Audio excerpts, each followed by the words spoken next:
Hare Krishna. So ఈరోజు రెండవ అధ్యాయము 17వ శ్లోకం కొంతవరకు చెప్పుకున్నాము పోయిన క్లాస్ లో.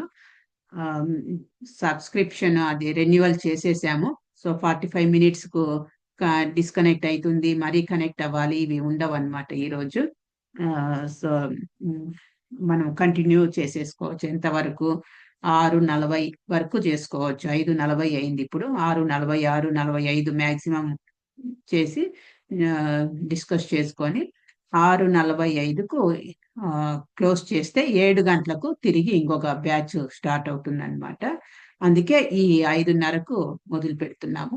కొన్ని వారాలు, ఒక 3 వారాలు 5:30కు చేస్తే ఆ తర్వాత రవళి మాతాజీ ప్రణామ మంత్రం పంపిస్తానండి. ప్రణామ మంత్రం పైన ఉంటుంది, కింద హరే కృష్ణ మహామంత్రం ఉంటుంది. రెండు కలిసి ఫోటో తీసి పంపిస్తాను. సో ఒక 3 వారాలు మనం 5:30కు మీరు టైం చూసుకొని జాయిన్ అయ్యారంటే 3 వారాల తర్వాత తిరిగి మన టైంకు మనము చేసుకోవచ్చు. ఇబ్బంది అయితే ఉండదు అనమాట. ఓకే. సో ఇక్కడ ఏం చెప్పాము మనము పోయిన వారంలో, మన ఆత్మ యొక్క పరిమాణము ఎంత ఉందని చెప్పాము. వెంట్రుకను 1000 ముక్కలుగా చేసి దాంట్లో ఒక ముక్కను ఆత్మ యొక్క ప్రణామం అని చెప్పాను. కేశాగ్ర శతభాగస్య, కేశాగ్రాన్ని మనము 1000 ముక్కలు చేస్తే అందులో ఒక ముక్క పరిమాణం ఎంత ఉంటుందో అంత ఉంటుందంట ఈ ఆత్మ యొక్క ఆత్మ యొక్క రూపము, ఆత్మ యొక్క సైజు అంత ఉంటుంది. అలేఖ్య మాతాజీ చాలా రోజుల తర్వాత వచ్చారు. హరే కృష్ణ, ఎలా ఉన్నారు? బాగున్నాను మాతాజీ. చాలా రోజుల తర్వాత జాయిన్ అయ్యారు. స్టార్టింగ్ లో 5 రోజుల ప్రోగ్రామ్ ఉన్నప్పుడేమో జాయిన్ అయినట్టున్నారు, ఆ తర్వాత ఇప్పుడే చూస్తున్నాను. రెగ్యులర్ గా రండి. లేదు మాతాజీ, ఇంట్లో చెప్పాలి కదా రీజన్, అది రీజన్ చెప్పడానికి అవ్వట్లేదు. ఓకే, వాళ్ళకి తెలియకుండా చేస్తున్నాం కదా మాతాజీ, అది ప్రాబ్లం అయిపోతుంది. సో ఈ భగవద్గీతనే కదా వింటున్నాం మనం. ఏం మంచి కార్యమే ఇది, చెడు కార్యం అయితే కాదు. అది మనకు తెలుసు మాతాజీ, వాళ్ళకి అది అర్థం కాదు. ఎన్ని రకాలుగా చెప్పినాను. అదే మనం చేస్తుంది పాపము, ఏదో చేసేస్తున్నాము. ఇంకా ఎలా అంటే నువ్వు సన్యాసంలో కలిసిపోతావు. క్వశ్చన్ వాళ్ళ ప్రొనౌన్సియేషన్ అలా ఉంటుంది. అవునవును. సో ఈ వయసుకే ఎందుకు భగవద్గీత అన్నట్టు చెప్తూ ఉంటారు. కాకపోతే యాక్చువల్ గా లేదు మాతాజీ, మెంటల్ టార్చర్ అయిపోతుంది మాతాజీ. సరే, మీకు వీలైనప్పుడే జాయిన్ అవ్వండి, ఇబ్బంది లేదు. అందుకే ప్రణవానంద్ ప్రభుజీ ఉంటాయి కదా వీడియోస్, అవి చూస్తాను, అవి వింటాను. అది ఎవరు లేనప్పుడు నైట్ టైం అయితే ఎవరు ఉండరు కదా. అవును. సో మాది రాధా గోపీనాథ్ సర్కిల్ అని యూట్యూబ్ ఛానల్ ఉంది. నేను యాక్చువల్ గా మన క్లాసులు అప్లోడ్ అయిన వెంటనే పోస్ట్ చేస్తూ ఉంటాను. మీరు అవి కూడా చూడొచ్చు. Radha Gopinath circle YouTube channel. Mataji ఈరోజు ఒక్కసారి గ్రూప్ లో పెట్టచ్చు కదా మాతాజీ లింక్? సరే, పెడతాను. యూట్యూబ్ ఛానల్ పెడతాను. అదైతే మీరు పోస్ట్ చేస్తారు కాబట్టి నేను ఏ టైంలో అయినా వినొచ్చు. కొంచెం జాయిన్ అయ్యే ఛాన్స్ ఎప్పుడు ఉండదు మాతాజీ, ఇప్పుడు అంటే ఎవరు లేరు ఇంట్లో. ఓకే, తప్పకుండా అండి, పోస్ట్ చేస్తానండి. Thank you Mataji. Okay. So ఇక్కడ ఇంకొకటి నెక్స్ట్ మనకు ఈ 17వ శ్లోకంలోనే ఆ ఆత్మ అనేది ఎక్కడ ఉంటుంది అని కూడా చెప్తున్నారు. ఇక్కడ చూడండి, ఆ తర్వాత ఒక కేశాగ్ర శతభాగస్య శ్లోకం తర్వాత ఇంకొక శ్లోకం ఉంది. ఏషోనురాత్మ చేతసా వేదితవ్యో యస్మిన్ ప్రాణ పంచదా సంవిశేష ప్రాణైశ్చితం సర్వమోతం ప్రజానాం యస్మిన్ విశుద్ధే విభవత్యేష ఆత్మ. అనుపరిమాణము కలిగిన ఆత్మ పరిపూర్ణ బుద్ధి చేతనే అనుభూతమవుతుంది. ఈ ఆత్మ హృదయంలో నిలిచి ఉండే 5 వాయువులలో ప్రాణ, అపాన, వ్యాన, సమాన, ఉదాన తేలుతూ దేహదారుల దేహమంతటా తన ప్రభావాన్ని చూపుతుంది. ఈ 5 వాయువుల కల్మషము నుండి ఆత్మ శుద్ధిపడినప్పుడు దాని ఆధ్యాత్మిక ప్రభావము ప్రదర్శితం అవుతుంది. చూడండి, ఇది మనకు ఈ హృదయంలో 5 వాయువులు ఉంటాయంట. ప్రాణ, అపాన, వ్యాన, సమాన, ఉదాన.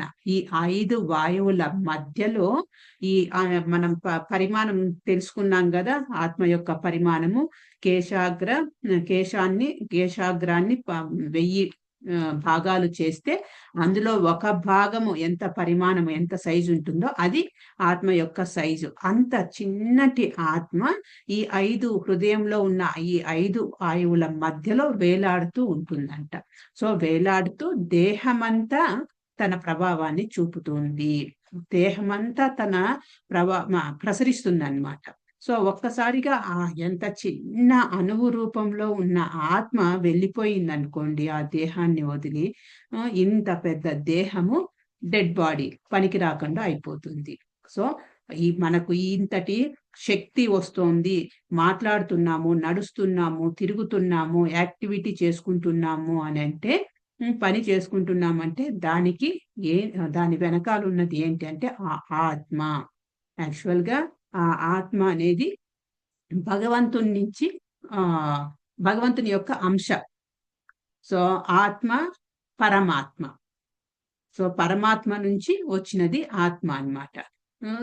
పరమాత్మ ఇప్పుడు పరమాత్మను మనము ఒక సముద్రం లాగా ఉదాహరించామంటే, పరమాత్మ సముద్రం అయితే ఆత్మ వచ్చి ఆ సముద్రంలో ఉన్న చిన్న నీటి బిందువు అంత ఆత్మ.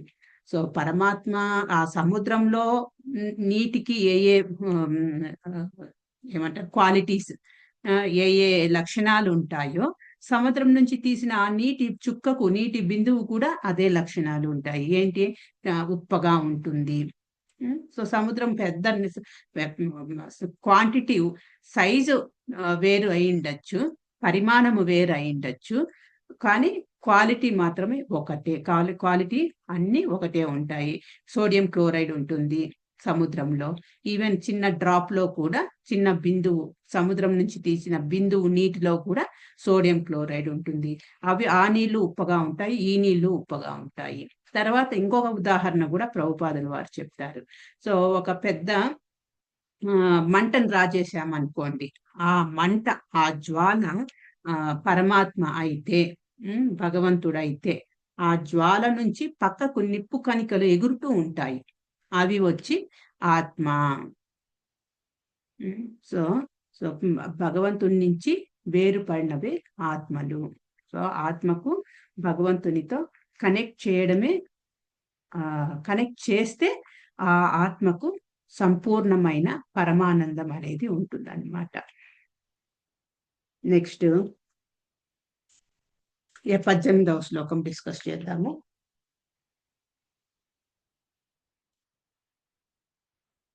సో ఈ ఆత్మ వల్లనే ఇంకొక విషయం ఏంటంటే, ఈ ఆత్మ వల్లనే మన యొక్క ఈ ద్వంద్వాలు ఉన్నాయి కదా, నొప్పి, సంతోషము,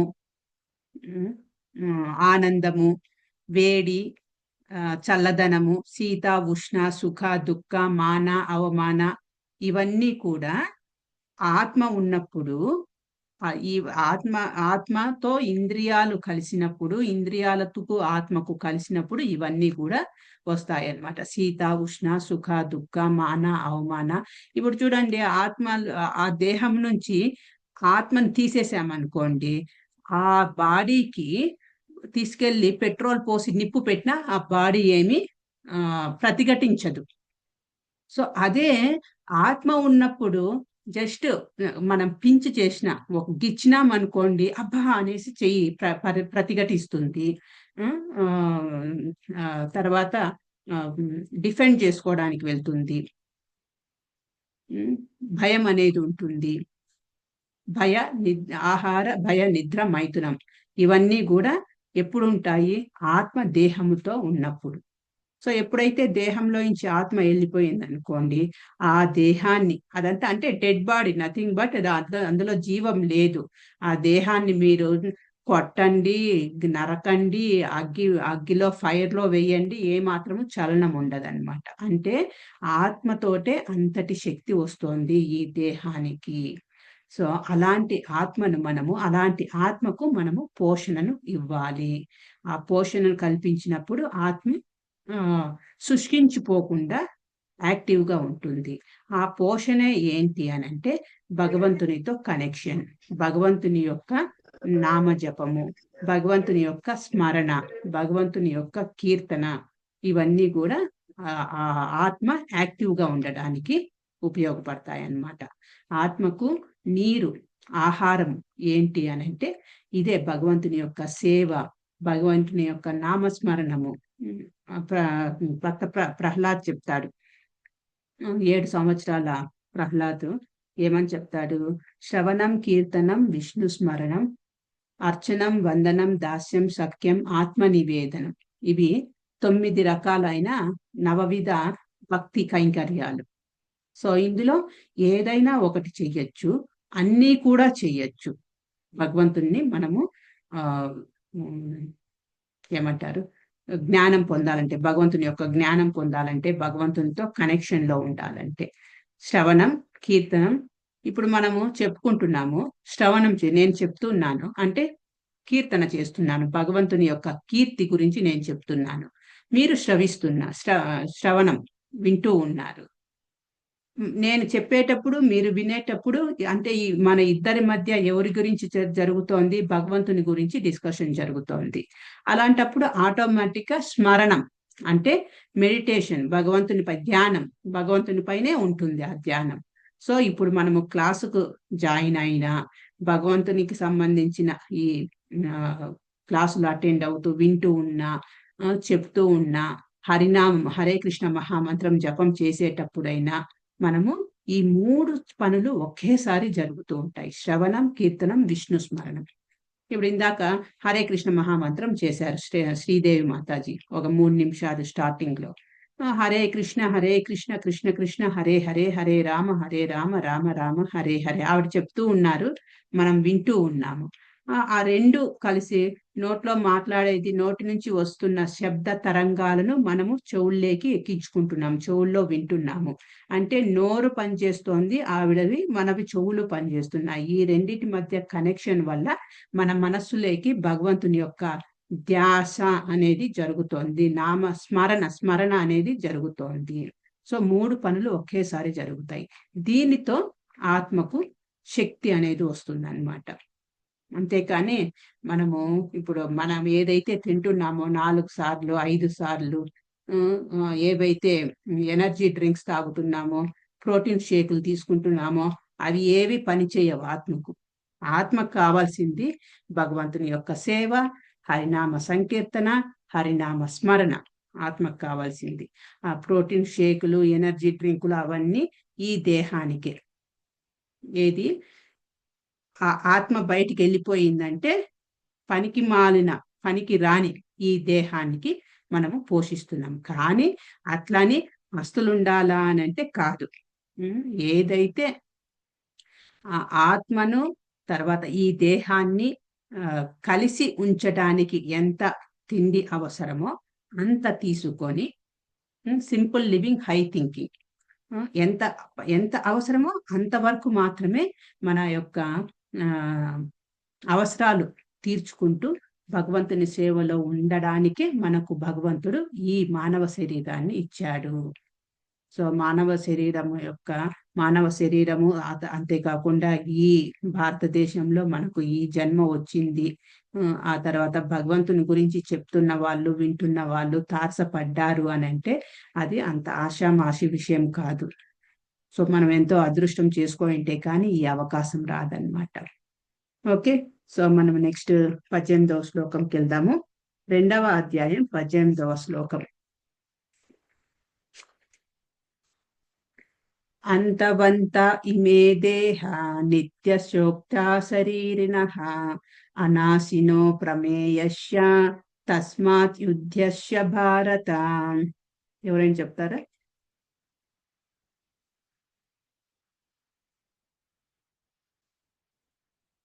హరే కృష్ణ, ఎవరైనా ట్రై చేస్తారా?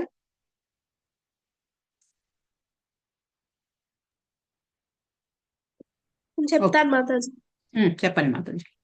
అంతవాంత ఇమో దేహు నిత్యస్యోక్త శరీరిణః అనాశినో ప్రమేయస్య తస్మత్ యుధ్యస్వ భారత.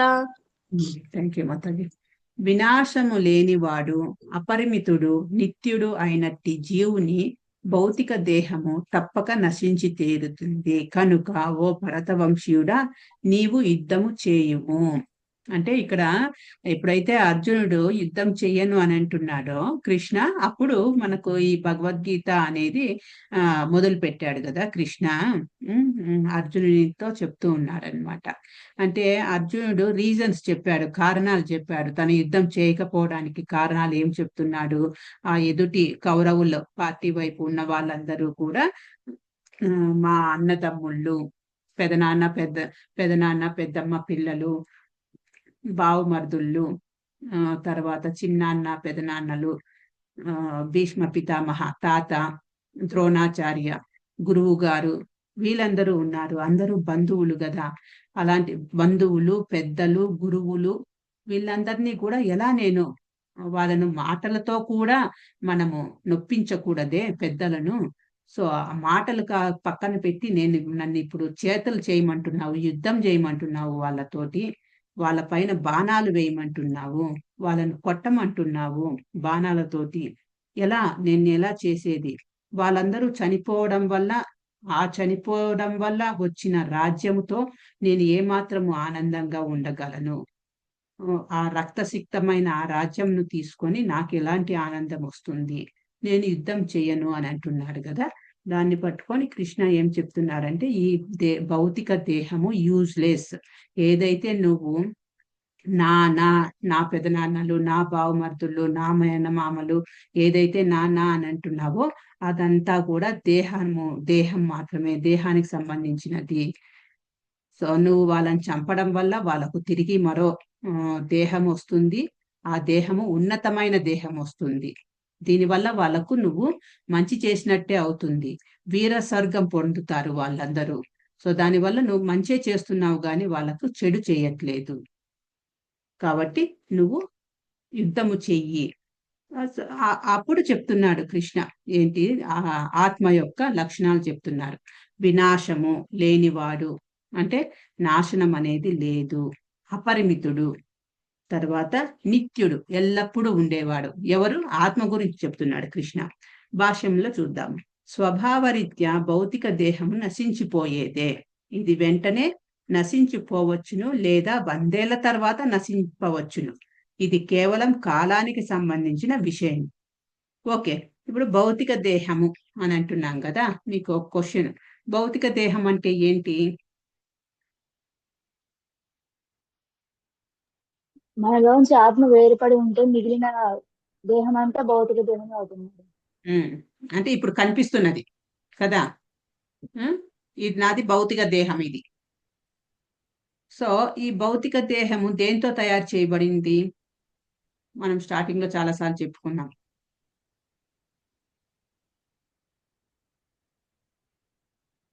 దేంతో తయారు చేయబడి? పంచభూతాలు. భౌతిక దేహము పంచభూతాలతో తయారు చేయబడింది. Okay, correct. పంచభూతాలు అంటే ఏంటి? ఎవరైనా మిగతా వారు చెప్పండి. ఆకాశము, నీరు, భూమి, గాలి. Thank you Prabhu. సో ఇవి పంచభూతాలు. ఈ పంచభూతాలతో చేయబడినది ఇది భౌతిక దేహం. సో స్వభావరీత్యా భౌతిక దేహము నశించిపోయేది. సో స్వభావం, దీని స్వభావం ఏంటి అంటే నాశనం అయిపోతుంది. ఇది ఒక ఏజ్ తర్వాత దానికి ఎక్స్పైరీ డేట్ ఉంటుంది, నాశనం అయిపోతుంది. ఎక్స్పైరీ డేట్ లేనిది ఏంటి అని అంటే భౌతిక దేహం లోపల ఉన్న ఆత్మకు. సో ఇది వెంటనే నశించిపోవచ్చును, లేకపోతే 100 ఏళ్ల తర్వాత నశించవచ్చును. ఇది కేవలం కాలానికి సంబంధించిన విషయము. దాన్ని అనంతగా పోషించే అవకాశమే లేదు. చూడండి కృష్ణ ఏం చెప్తున్నాడు, దాన్ని పోషించే అవకాశమే లేదు. సో ఇలా అంటే మనము పోషించడం ఎంతవరకు? ఈ ఆత్మ, ఈ దేహంలో ఉన్న ఆత్మ దేహము కలిసి ఉండడానికి ఈ ఆత్మకు ఎంత ఎనర్జీ అవసరమో అంతటి వరకు పోషిస్తే చాలు. ఇంకా ఎక్స్ట్రా కేర్ తీసుకోవాల్సిన అవసరం లేదు అని చెప్తున్నారనమాట. కానీ ఆత్మ ఎంత సూక్ష్మమైనదంటే అది శత్రువు కంటనైనా పడదు, ఇక చంపబడదని వేరే చెప్పవలసిన పని లేదు. సో ఆత్మ యొక్క ఇది చూసాం కదా, సైజ్ చూసాము. ఆ వెంట్రుక కొన భాగంను 1000 భాగాలుగా కట్ చేస్తే ఆ 1000 భాగాల్లో ఒక వంతు ఎంత సైజు ఉంటుందో అంత సైజు ఉంటుందంట. కనిపించవే. అలాంటి కనిపించని ఆత్మను నువ్వు చంపినావు, నేను వాళ్ళని చంపుతాను, నా బాణం వాళ్ళకు తగులుతుంది, వాళ్ళు చచ్చిపోతారు అని అంటున్నావు కదా. ఆత్మను ఎలా చంపగలవయ్యా నువ్వు? ఏదైతే నువ్వు చూస్తున్నావో అది భౌతిక దేహము. అది ఇప్పుడు నువ్వు ఈ రోజు నువ్వు చంపకపోయినా రేపైనా చనిపోయేది అది. దానికి మాత్రమే చావు ఉంది, భౌతిక దేహానికి. ఆత్మకు చావు లేదు. సో నేను వాళ్ళని చంపను, నా బాణంతో వాళ్ళు చనిపోతారు అనేదంతా మూర్ఖత్వము అని చెప్తున్నారనమాట. కనుక ఈ 2 కోణాల దృష్ట్యా దుఃఖానికి కారణమే లేదు. ఎందుకంటే జీవుడు చంపబడడం గాని, భౌతిక దేహం ఎంతకాలమైనా ఉండడం గాని, లేదా శాశ్వతంగా రక్షించబడడం గాని జరగదు. భగవంత అంశ అయిన అణు ఆత్మ కర్మానుసారము ఈ భౌతిక దేహాన్ని పొందుతుంది కనుక ధర్మాచరణను తప్పక చేపట్టాలి. సో నీ కర్మ ప్రకారము, నీ కర్మ అనుసారంగా ఈ భౌతిక దేహం నీకు లభిస్తుంది. సో ధర్మాచరణ తప్పక చేపట్టాలి. నీ ముందు జన్మ కర్మానుసారంగా నీకు ఈ దేహం నీకు లభించింది. ఈ దేహంలో నువ్వు ఏదైతే నీకు కేటాయించారో, ఏ ధర్మం అయితే ఉందో ఆ విద్యుత్ ధర్మంను నువ్వు నిర్వర్తించాలి. ఇక్కడ అర్జునుడు క్షత్రియ పుత్రుడు, రాజవంశంలో కులస్థుడు. సో రాజులకు, క్షత్రియులకు వారి యొక్క ధర్మం ఏంటి? యుద్ధం చేయడం వారి యొక్క ధర్మము. ఆ యుద్ధం చేయకుండా యుద్ధం నుంచి పారిపోవడం అనేది తప్పు. అప్పుడు ఆ రకంగా నువ్వు తప్పు చేసిన వాడవుతావు. యుద్ధం చేయకుండా పారిపోతే ధర్మాన్ని ఆచరించలేదు కాబట్టి అలా నువ్వు తప్పు చేసిన వాడు అవుతావు. కానీ ఇప్పుడు యుద్ధం చేయడం వల్ల నువ్వు తప్పు చేసిన వాడివి అవ్వవు అని అంటున్నారు అనమాట కృష్ణ. ఇప్పుడు మన పాకిస్తాన్ ఇండియా యుద్ధం జరిగింది. పాకిస్తాన్ ఇండియా యుద్ధం జరిగినప్పుడు కొంతమంది సైనికులు హాలిడేస్ లో ఇండ్లకు వచ్చి ఉన్నారు వాళ్ళు. సో పల్లెలకు మన ఆంధ్ర నుంచి కూడా ఎంతమంది మరి తిరిగి బేడా సర్దుకొనేసి యుద్ధం వచ్చింది, మోడీ పిలుపు వచ్చింది, మా ఆఫీస్ నుంచి వచ్చింది యుద్ధం చెయ్యాలి అనేసి అని అందరూ తిరిగి వెళ్ళారనమాట. వాళ్ళ రైల్వే స్టేషన్ దగ్గరకు వచ్చి వాళ్ళ పేరెంట్స్, వాళ్ళ బంధువులు హారతులు ఇచ్చి, వీర తిలకాలు పెట్టి బాయ్ చెప్పడం, ఇవన్నీ మనం న్యూస్ లో చూసాము కదా. అవునా కాదా?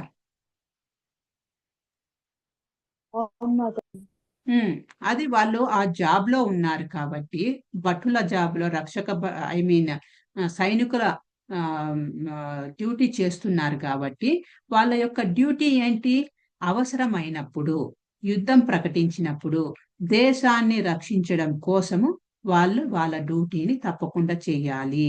నేను హాలిడేస్ లో ఉన్నాను, లీవ్ పెట్టుకొని ఇంటికి వచ్చాను, నేను బ్రేక్ లో ఉన్నాను, నేను యుద్ధం చేయను అని అంటే ఒప్పుకోదు గవర్నమెంట్.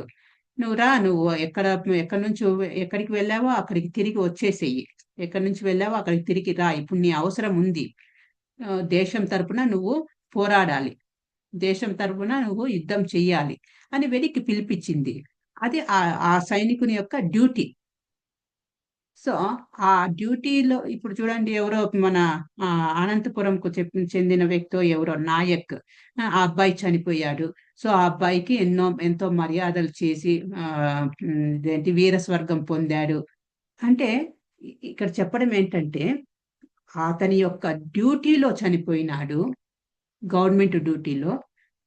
ఆయన యొక్క విద్యుత్ ధర్మమును తూచా తప్పకుండా ధర్మాన్ని పాటించాడు కాబట్టి ఆయనకు అంతటి పేరు వచ్చింది, వీర స్వర్గం వచ్చింది అని అంటున్నారు అన్నమాట. ఇక్కడ కూడా కృష్ణ ఏం చెప్తున్నాడంటే, అర్జున నువ్వు యుద్ధం చేయకుండా పారిపోతేనే నీకు చెడు పేరు వస్తుంది. నీ ధర్మం ఏంటి? నువ్వు క్షత్రియ వంశస్థుడివి. నువ్వు యుద్ధం చేయాలి, అది నీ ధర్మము. నువ్వు యుద్ధం చేసి వాళ్ళని ఏదైతే నువ్వు రీజన్ చెప్తున్నావో, కారణం చెప్తున్నావో, యుద్ధం చేయడం వల్ల వాళ్ళు చనిపోతారు, నా బంధువులు కదా అని కారణం చెప్తున్నావో, అదంతా కూడా భౌతికతకు సంబంధించినది. ఇది భౌతిక దేహము. దీనికి మాత్రమే చావు ఉంటుంది. లోపల ఉన్న ఆత్మకు చావు లేదు. నువ్వు ఏదైతే బాధపడుతున్నావో, నేను బాణం వేయడం వల్ల వాళ్ళు చనిపోతున్నారు అని అంటున్నావో, అది యాక్చువల్ గా నీ భ్రమ. వాళ్ళు చనిపోరు, వారు ఇంకొక దేహం తీసుకుంటుంది. ఆ ఆత్మ ఇంకొక దేహం తీసుకుంటుంది. ఈ బాడీ ఒకటే పోయేది, వాళ్ళ లోపల ఉన్న ఆత్మ చావదు అని కృష్ణ ఎడ్యుకేట్ చేస్తున్నాడు అన్నమాట. కానీ ఇది మనము అర్థం చేసుకోవడం, డైజెస్ట్ చేసుకోవడం చాలా కష్టమే. ఒక్క నిమిషం అండి.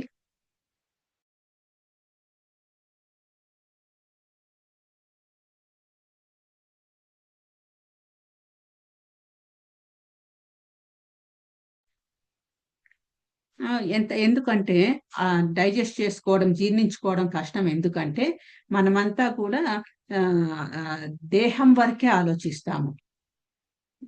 ఈ దేహానికి సంబంధించిన సంబంధికత్వంతోనే, అలాంటి బంధుత్వంతోనే ఆలోచిస్తాము. కాబట్టి మనము జీర్ణించుకోలేమన్నమాట. కానీ కృష్ణ చెప్తున్నాడు, నీ డ్యూటీ నువ్వు చెయ్యి, ఇది నీ డ్యూటీ. నీ డ్యూటీలో నువ్వు చనిపోయినా, ఎదుటి వాళ్ళు నీ చేత చంపబడినా, అది నీకు పాపము రాదు, అది నీకు శిక్ష కాదు. ఇంకొక ఉదాహరణ చెప్తాను. ఇందాకనే చెప్పాను నేను, ఏంటి, సైనికులు వీరస్వర్గం, సైనికులు ఒక్క నిమిషం అండి.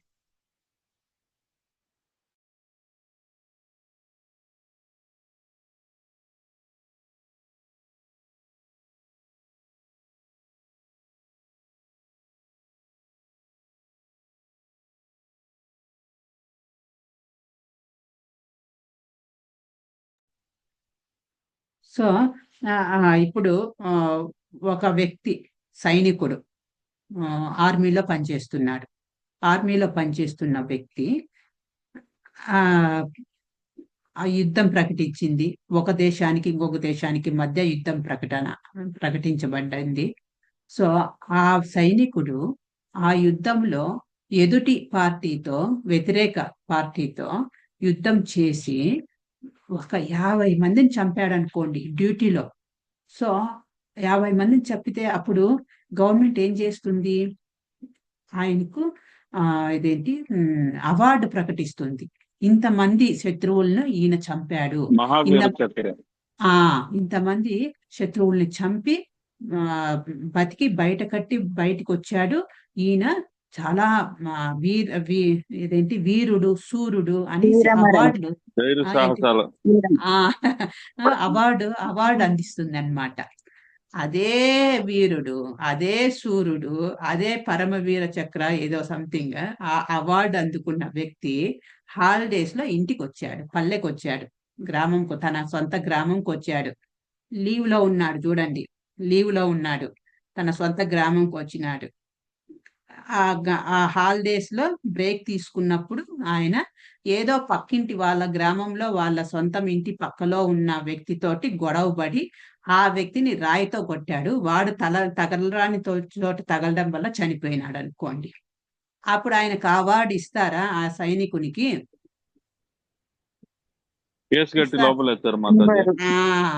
బేడీలేసి జైల్లో పడేస్తారు.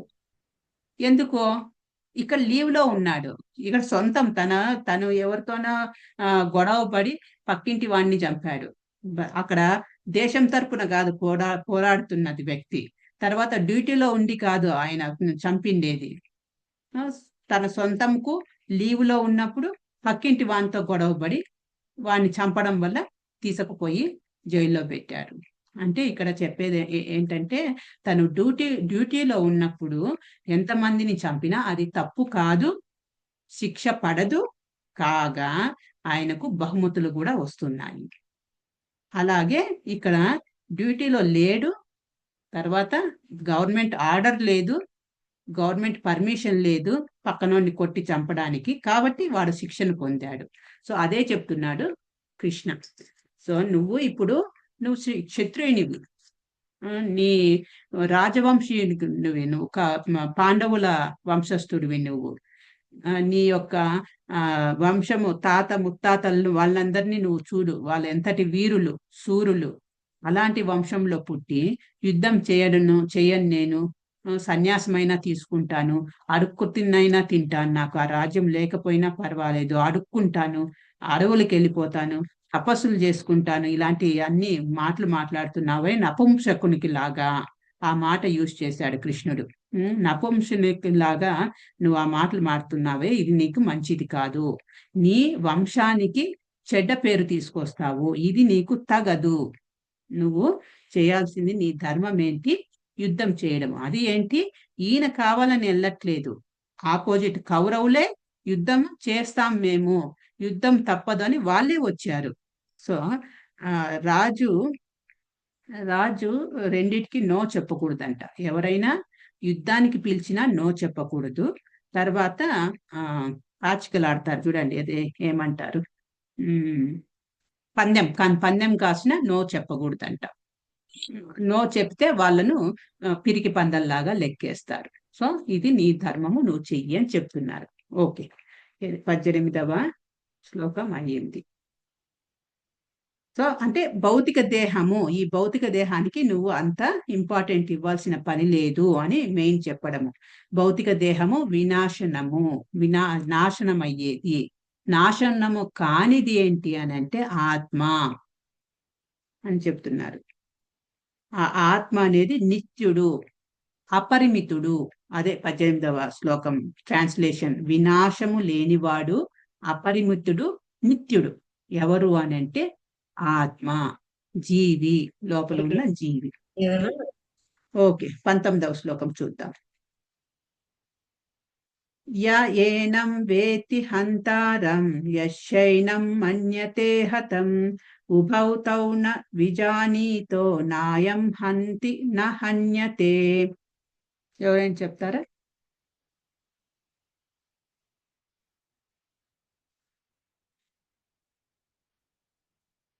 హరే కృష్ణ, ఎవరైనా చెప్తారా మాతాజీ?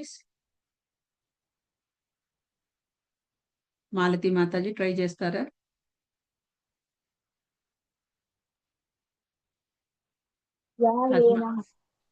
చెప్పండి మాతాజీ.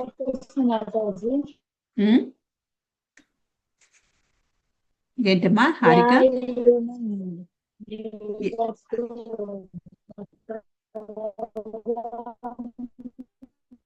ఓకే, వాయిస్ బ్రేక్ అవుతా ఉంది, ల్యాగ్ వస్తా ఉంది, నెట్ సరిగ్గా లేనట్టుంది.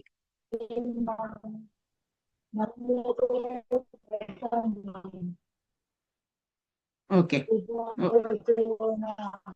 సిగ్నల్ సరిగ్గా లేదు మాతాజీ. అదే నెట్ సరిగ్గా లేనట్టుంది. ఓకే, సో ట్రాన్స్లేషన్ చూద్దాము. 2వ అధ్యాయం 19వ శ్లోకం ట్రాన్స్లేషన్. జీవుడిని, హరే కృష్ణ. సో 6:16 అయ్యింది. మనము 6:40 లోపల, 6:40కి ఎండ్ చేద్దాము. సో ఈ లోపల మీరు ఎవరైతే జాయిన్ అయ్యారో మీ అందరివి ఈ చాట్ లో ఫోన్ నెంబర్లు, మీ పేరు, ఫోన్ నెంబర్లు వేయండి. ఎందుకంటే మీకు తెలుసు మనము ఒక గ్రూప్ లో ఉన్నాము. ఆ గ్రూప్ పేరు ఒక నిమిషం చెప్తానండి. గ్రూప్ పేరు ఎవరికైనా గుర్తుందా?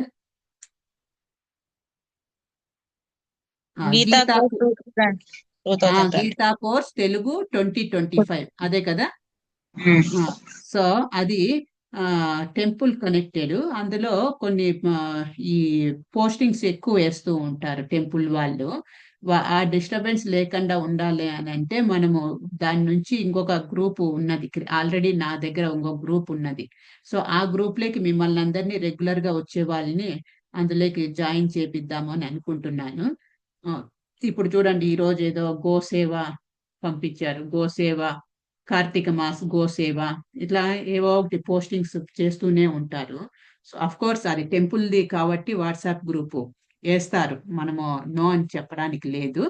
ఆ డిస్టర్బెన్స్ లేకుండా ఓన్లీ మనకు క్లాసుల గురించి మాత్రమే ఇన్ఫర్మేషన్ రావాలంటే ఇంకొక గ్రూప్ ఉంది, అందులో మిమ్మల్ని అందరినీ యాడ్ చేస్తాను. దయచేసి మీ పేర్లు, ఫోన్ నెంబర్లు వెయ్యండి, నేను మళ్ళీ సేవ్ చేసుకుంటాను. ఒక్క నిమిషము.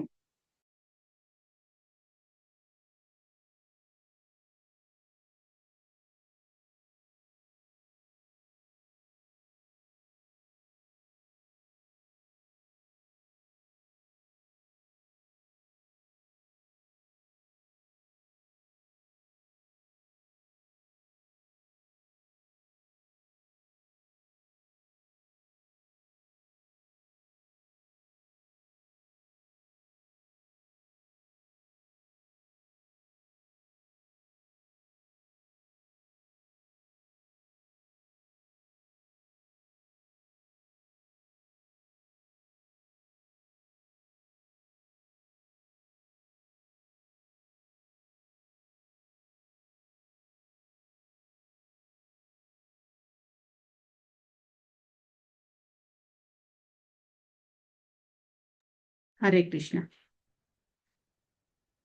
సో జీవుడిని చంపువానిగా తలిచేవాడు గాని చంపబడువానిగా తలిచేవాడు గాని జ్ఞానవంతులు కారు.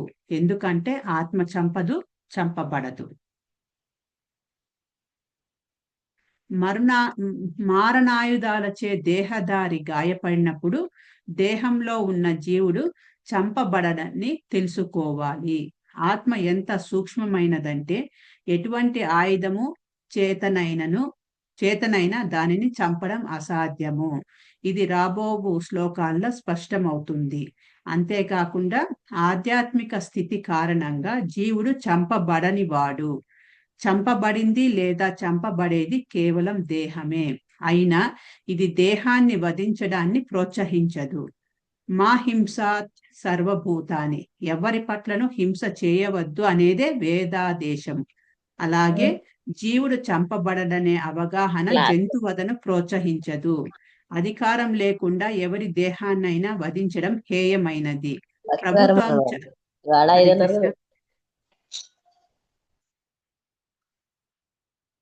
ప్రభుత్వ చట్టం చేత, భగవన్ నియమము చేత అది దండనీయమే అవుతుంది. అయినా ఇక్కడ ధర్మము కొరకే అర్జునుడు సంహార కార్యంలో నెలకొల్పబడుతున్నాడు, కానీ విపరీత తలంపుతో కాదు. ఇందాక చెప్పుకున్నాం కదా మనము. సో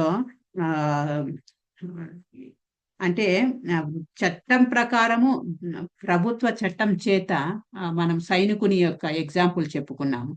అదే ఆ సైనికుడు ప్రభుత్వ పర్మిషన్ తోటి డ్యూటీలో ఉన్నప్పుడు చంపితే వానికి ఇవి మెడల్స్ వస్తాయి, అవార్డ్స్ వస్తాయి. అదే సైనికుడు సొంతం ఇంట్లో ఉన్నప్పుడు చంపితే, వాళ్ళ లీవ్ లో ఉన్నప్పుడు చంపితే, ప్రభుత్వం యొక్క పర్మిషన్ ఏమీ లేనప్పుడు చంపితే వానికి పనిష్మెంట్ వస్తుంది, శిక్ష అనేది పొందుతాడు. అంత మాత్రం చేత ఇక్కడ హింసను ఎంకరేజ్ చేయట్లేదు, ప్రోత్సహించట్లేదు అని చెప్తున్నారనమాట. ఎవరి పట్ల శాస్త్రాలు ఏం చెప్తున్నాయంటే మా హింసాత్ సర్వభూతాన్ని, ఎవరి పట్లను హింస చేయవద్దు అనేదే వేదాదేశము. వేదాలలో ఎవరి పట్ల కూడా హింస చేయాలి, చేయకూడదు అనే చెప్తున్నది, హింస చేయాలి అని చెప్పట్లేదు. ఇక్కడ కొంతమంది అడుగుతారు, ఎందుకు కృష్ణ అర్జునుడు నేను యుద్ధం చేయను అంటే ఎందుకు కృష్ణ హింసని ఎంకరేజ్ చేస్తున్నాడు, చెయ్యి అని ఎందుకు పుష్ చేస్తా ఉన్నాడు అని అంటారు. కానీ కృష్ణ చేయమంటున్నది ఎందుకు? అధర్మం ప్రబలిపోయింది. ఆ కౌరవుల వైపు మొత్తము అధర్మమే ఉంది. ఆ తర్వాత ఈ పాండవులు ధర్మపరులు, సాధువులు, భక్తులు అలాంటి వాళ్ళను హింసించబడుతున్నారు. ఎవరి చేతుల్లో? కౌరవుల చేతుల్లో. తర్వాత కౌరవులే కావాలి యుద్ధం కావాలి అని కాలు దువ్వారనమాట పాండవుల పైన. ఆ తర్వాత పాండవుల యొక్క రాజ్యమును కూడా ఆక్రమించుకొని ఒక చిల్లి గవ్వ కూడా ఇవ్వము అని అంటున్నారు కౌరవులు. ఇవన్నీ అధర్మ పనులు కాబట్టి శాస్త్రాలలో, వేదాలలో చెప్పిన ప్రకారమే, ఈవెన్ మన కృష్ణ కూడా భగవద్గీతలో చెప్తారు కదా, పవిత్రానాయ సాధూనాం వినాశాయ దుష్కృతం ధర్మ సంస్థాపనార్థాయ సంభవామి యుగే యుగే. ప్రతి యుగంలో కూడా నేను వస్తాను, అవతరిస్తాను. ఎందుకు అవతరిస్తాడంట? పవిత్రానాయ సాధూనం, సాధువులను రక్షించడానికి, వినాశాయ చ దుష్కృతం, దుష్కృతులను అంటే ఎవరైతే సాధువులను హింసిస్తుంటారో అలాంటి వాళ్ళను శిక్షించడానికి నేను ప్రతి ఒక్క యుగంలో కూడా నేను అవతరిస్తాను అని కృష్ణానే చెప్తున్నాడు. సో అలాగే ఇక్కడ కూడా ఏం చెప్తున్నారంటే వేదాలలో అయితేనేమి హింసను ఇక్కడ కృష్ణ హింసను ప్రేరేపించట్లేదు. ఏ వేదాలలో శాస్త్రాలలో హింస చేయాలని ఎవరు చెప్పట్లేదు. కానీ అధర్మ పరులను మాత్రము మనము శిక్షించాలి. అదే ఇక్కడ జరుగుతోందన్నమాట. జీవుడిని చంపువానిగా తలిచేవాడు అంటే ఇక్కడ చూడండి, బాగా వినండి. ఇక్కడ అర్జునుడు ఏమనుకుంటున్నాడు? నేను వారిని చంపుతున్నాను అని అనుకుంటున్నాడు. అదే సెంటెన్స్ చూడండి, జీవుడిని చంపువానిగా తలిచేవాడు. అర్జునుడు అనుకుంటున్నాడు, తలుచుకుంటున్నాడు ఏమని? నేను వాళ్ళను చంపుతున్నాను అని తలుచుకుంటున్నాడు. తర్వాత చంపబడు వానిగా తలిచేవాడు గాని, సో నా చేతుల్లో వాడు చంపబడుతున్నాడు అని అనుకుంటున్నాడు. జ్ఞానవంతులు కారు. సో ఇది అజ్ఞానంతో మాట్లాడుతున్నది నువ్వు అని చెప్తున్నారు. ఎందుకు అనంటే, ఎందుకంటే ఆత్మ చంపదు, చంపబడదు. సో నువ్వు నేను వాళ్ళని చంపుతాను, నా చేతుల్లో చంపబడుతున్నారు అని నువ్వు అనుకుంటున్నావు అర్జున. కానీ యాక్చువల్ గా ఆత్మకు చావు లేదు. నీ చేతుల్లో ఏమీ వాళ్ళు చంపబడట్లేదు. ఈ దేహం ఒకటే నాశనం అవుతుంది, ఆ ఆత్మ మరో కొత్త దేహాన్ని తీసుకుంటుంది, నువ్వు బాధపడద్దు అని కృష్ణ చెప్తున్నాడు అన్నమాట. ఒక్క నిమిషము.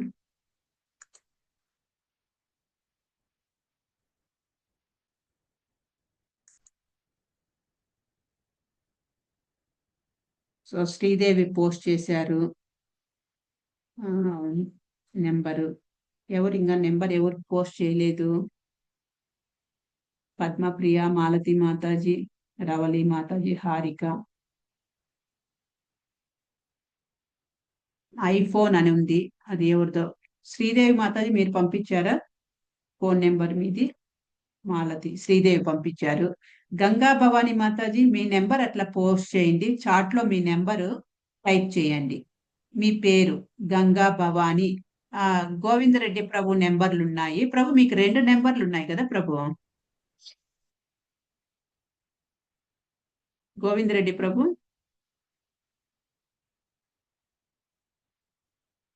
మాలతి మాతాజీ మీరు టైప్ చేశారా మీ నెంబరు? చేశా మాతాజీ. ఓకే మాతాజీ మాది 2 ఉన్నాయి మాతాజీ, 2 ఏ అయినా పర్లేదు. ఓకే సరే, thank you Prabhu. Next Harika number ఉన్నది నా దగ్గర. అన్నం సత్య, సో మీ నెంబర్ అట్లా పోస్ట్ చేయండి. రవలి, లోహి మీ నెంబర్ అట్లా పోస్ట్ చేయండి, మీ పేరు నెంబరు. తర్వాత పద్మ వి, మీరు కూడా మీ పేరు నెంబర్ అట్లా పోస్ట్ చేయండి. పద్మ వేశారు. Okay thank you. సో మీ అందరి నెంబర్లు నేను ఇంకొక దాంట్లోకి యాడ్ చేస్తాను. ఆ తర్వాత నెక్స్ట్ క్లాసుల్లో కూడా ఎవరైనా జాయిన్ అయితే ఒక 2-3 క్లాసులు అదే ఇప్పుడున్న గ్రూప్ లోకే లింకులు పెడుతూ ఉంటాను. తర్వాత కొన్ని రోజులకు మెల్లమెల్లగా ఆ గ్రూప్ క్లోజ్ చేసేసి పక్కాగా నేను ఇందాక చెప్తున్నట్టు కొత్త గ్రూప్ లో మిమ్మల్ని అందరినీ వేసి ఆ గ్రూప్ లో మాత్రమే మనవి రెగ్యులర్ క్లాసెస్ వి పోస్ట్ చేస్తూ ఉంటాను.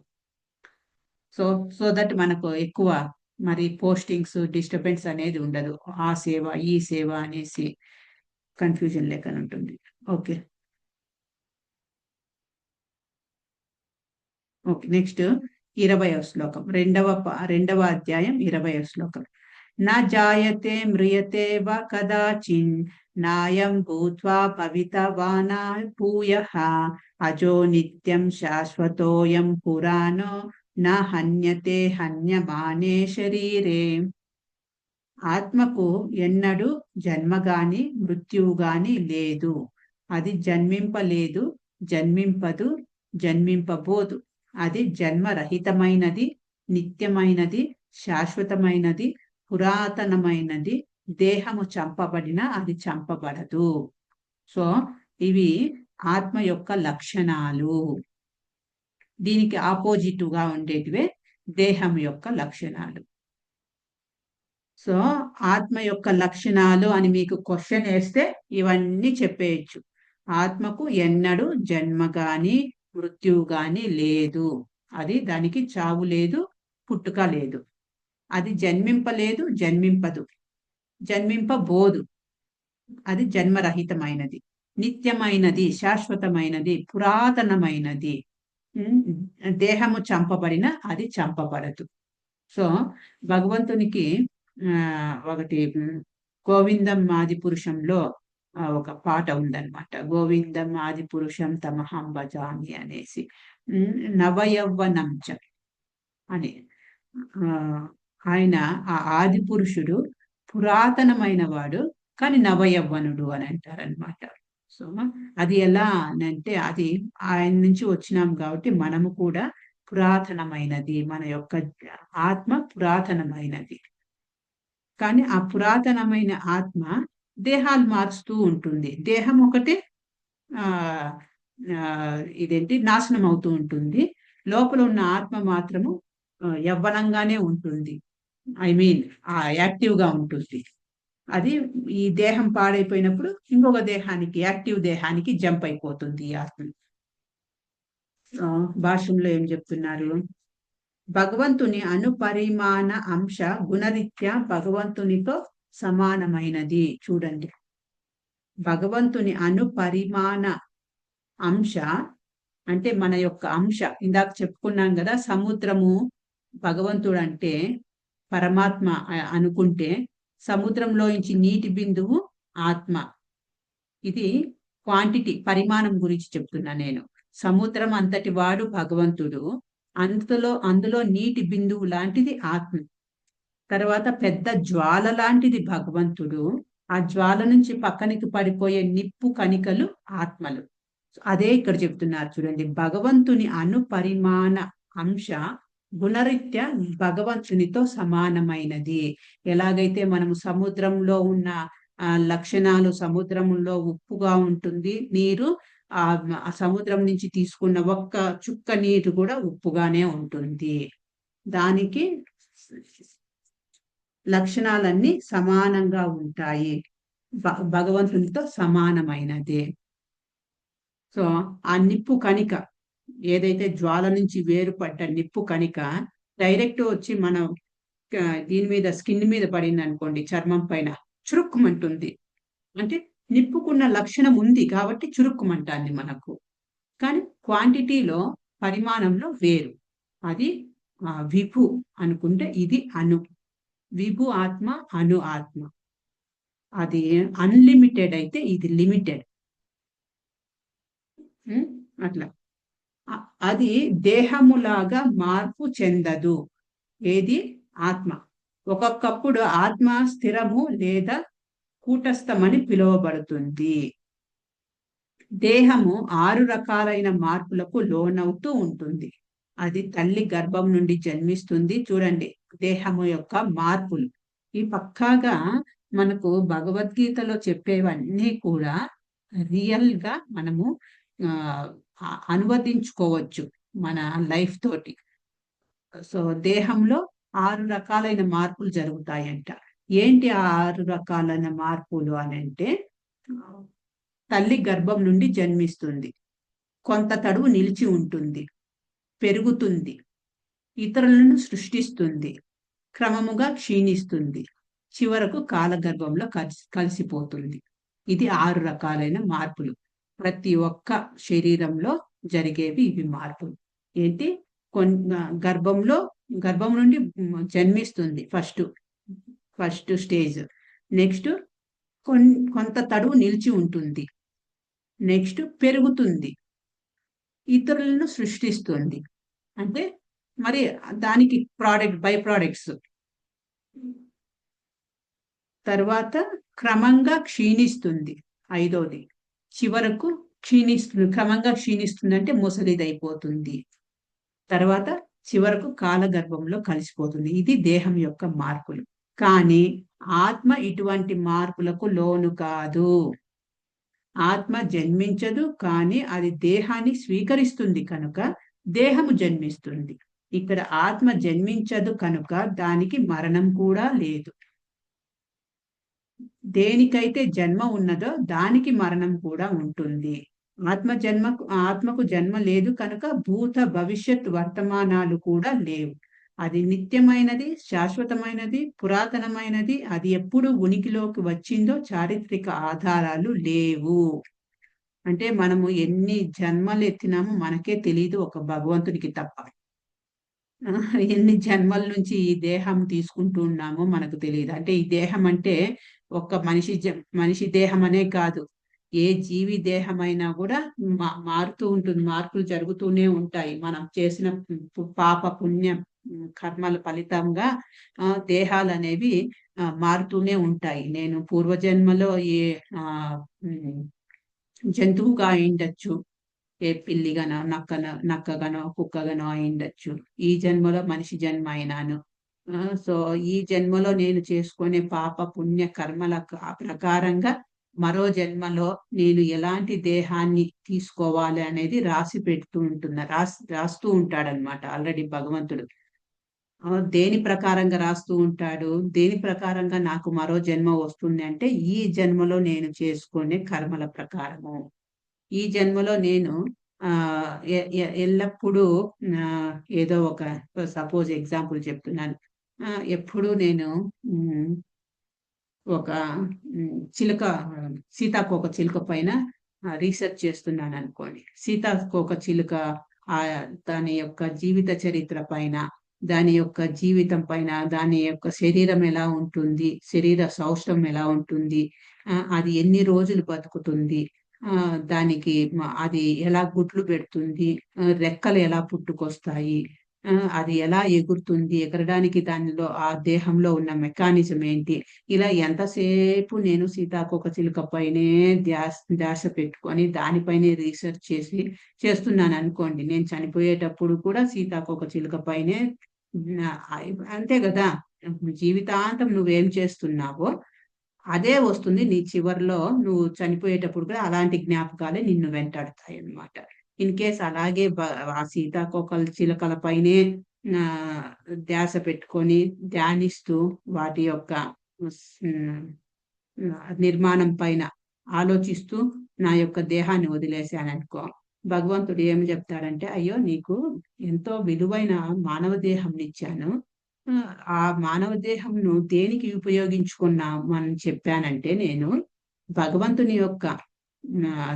భగవంతుని యొక్క నామస్మరణ చేసి భగవంతుని యొక్క సేవ చేసుకొని భగవద్ధామంకు తిరిగి వచ్చేయి అని నీకు ఎంతో విలువైన మానవ జన్మనిస్తే, నువ్వు ఆ సీతాకోక చిలుక శరీరం ఎలా ఉంది, అది ఎలా ఎగురుతుంది, దాని మీద రీసెర్చ్ చేసి నీ లైఫ్ అంతా వేస్ట్ చేశావు. నీకేం కావాలి? సీతాకోక చిలుకల యొక్క హిస్టరీ కావాలి కదా. అది శరీరం ఎంత వెయిట్ ఉంటుంది, ఎలా పుడుతుంది, ఎలా ఎగురుతుంది, దాంట్లో అదేంటి బోన్స్ స్కెలిటన్ ఎలా ఉంటుంది, ఇదే కదా నీకు కావాల్సింది. సరే, నువ్వు వచ్చే జన్మలో సీతాకోక చిలుకై పుట్టు, సో దట్ నువ్వు ఇంత స్ట్రగుల్ అవసరం లేదు అనేసి భగవంతుడు తథాస్తు అని చెప్పేసి. ఇది కథ కాదు, ఇది నిజం అన్నమాట. మనము దేనికైతే పాకులాడుతుంటామో, ఇలాంటి ధ్యాసలో అంత్య నారాయణ స్మృతి అనేది అందుకే అన్నమాట. అంత్యకాల నారాయణ స్మృతి, అంత్యకాలంలో నారాయణ స్మృతి తీసుకో అని చెప్పేది అందుకే అన్నమాట. నారాయణ స్మృతి కాకుండా ఏ కుక్క స్మృతిలో, ఏ చేప స్మృతిలో, ఏ పిల్లి స్మృతిలో చనిపోయినామనుకోండి, అదే దేహం వస్తుంది. సో ఆ దేహంలోకి ఈ జీవిని మార్చేస్తాయి, ఈ ఆత్మ వెళ్ళిపోతుంది అనమాట. అలా మనం ఎన్ని దేహాలు తీసుకున్నామో, నా దేహంలో ఉన్న ఈ జీవికి ఎప్పుడు పుట్టుక అయింది అనేది ఎవ్వరికీ తెలియదు, ఒక భగవంతుడికి మాత్రమే తెలుసు అన్నమాట. సో ఇది ఈ శ్లోకము భాష్యము. ఇంకా 20వ శ్లోకంది చాలా ఉంది, చాలా ఇంపార్టెంట్ శ్లోకం కూడా ఇది. మనం తిరిగి గురువారము చర్చించుకున్నాము. సో ఈ రోజుకి ఇక్కడికి స్టాప్ చేస్తాను. 2.20th శ్లోకము. వీలైతే మీరు భాష్యము చదువుకొని రండి నెక్స్ట్ క్లాస్ లో. సో దట్ నేను డిస్కస్ చేసేటప్పుడు, నేను చెప్పేటప్పుడు మీకు ఈజీగా అర్థమవుతుంది ముందే ఒకసారి చదివినారంటే. Okay, thank you. Hare Krishna. ఇక్కడికి ఎండ్ చేస్తానండి. Thank you. హరే కృష్ణ కృష్ణ కృష్ణ హరే హరే, హరే రామ రామ రామ హరే హరే. హరే కృష్ణ. తిరిగి గురువారము 5:30కే కలుద్దాం. ఒక 3 వారాలు రోజు 5:30కు కలుద్దామండి. 3 వారాల తర్వాత మరి 6:30కే కలవచ్చు. ఈ బ్యాచ్ టీచింగ్ అయిపోతే మాతాజీ గ్రూప్ లో లింక్ పెట్టా. అది మా యూట్యూబ్ ఛానల్ పెడతానండి. పెట్టండి మాతాజీ. పెట్టండి. Okay, thank you. Hare Krishna. Good night. Hare Krishna Mataji. Hare Krishna Mataji.